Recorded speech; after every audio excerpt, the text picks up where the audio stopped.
তো গাইস, তো আশা করি আপনারা সবাই ভালো আছেন। তো গাইস, আজকে আমি আপনাদেরকে ইন্ডিয়ান মানে গ্রিন প্যারট কিভাবে মানে পোষ মানাতে হয়, তো আমি এই ভিডিওর মধ্যে আর কি জাস্ট 1 মিনিটের ভিডিও আর কি আপনাদেরকে দেখাবো যে কিভাবে মানে এদেরকে লাহলে আপনি নিজের প্রতি অ্যাক্টিভ করবেন।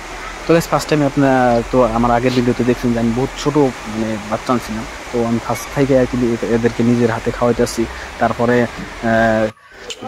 কি বলবো মানে বহুত ধরনের খাওয়ার আইটেম দিছি, তো এখন আর কি বহুত বড় হয়ে গেছে। তো গাইস মানে এখন বড় হওয়ার পরে তারা নিজেরা মানে অল্প চান্স হয়েছে মানে খালি বাইরের পরিবেশে যাওয়ার জন্য অ্যাক্টিভ হয়ে থাকে। তো গাইস মানে দেখেন, আমি ফার্স্ট টাইম এদেরকে খাঁচার মধ্যে বন্দি করে রাখছিলাম, তো এখন আমি লাহে লাহে নিজে আর কি খাঁচার থেকে বাই করে এদেরকে মানে অল্প ঘরের ভিতরে মানে রুমের ভিতরে অ্যাডজাস্ট করতেছি, যাতে একবারে যদি আমি বাইরে না যাই তো প্রবলেম হতে পারে, উড়াল দিয়ে যাইতে পারে। তার জন্য আমি ঘরে আমার রুমের ভিতরের মধ্যে এদেরকে আমি অ্যাডজাস্ট করতেছি। তো গাইস, আপনারা যদি এই ধরনের টিয়া পাখি কোনদিন বাড়িতে পারলেন, তো মানে ফার্স্ট টাইম এদেরকে ডাইরেক্ট একবারে বাইরের পরিবেশে অ্যাডজাস্ট হতে দিবেন না, লাহে আর কি অ্যাডজাস্ট করবেন, যাতে নিজের প্রতি আপনার প্রতি যখন মায়া হবে জন্ম হবো, তারপর আর কি সে নিজেও মানে থেকে যাবার জন্য ট্রাই করবে। তো ঠিক আছে গাইস, নেক্সট ভিডিওতে আমি আরো পার্ট নিয়ে আসবো। তো আপনারা আশা করি আমার টিয়া পাখির জন্য দোয়া করবেন।